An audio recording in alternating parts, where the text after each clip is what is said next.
that's kind of then where we came in from an engineering perspective and said, okay, can we look at this problem as though it was like that optimization problem? Can we start to say, can we really understand what's happening within prosthetic socket fitting, and then use data and machine learning to be able to support that process? So we started with a relatively small training data set within, data science as a whole, 162 data sets. In prosthetics, this is pretty big. Bringing together these kind of data sets together is a real challenge. But on the top row, we have, these are all of the original scans of the limbs. On the second row, we then have those sockets that have been made. The third row, what you can then see is the process that went into the fitting. So the red areas are where it's being pushed in, blue areas are where we're offloading pressure.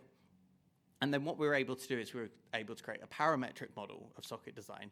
So we can actually start to look at, for each of these areas, what's happening, what are the decisions that the clinicians are making in order to get the best outcome for patients. And what I'll then kind of move on to talking about is that we then want to take this and wrap this within the clinical process. So what we've done, we've kind of gone from starting at a very clinical standpoint, then kind of bringing it into an engineering context, but how do we kind of take that back into the clinical context in order to make useful, valuable tools for clinicians?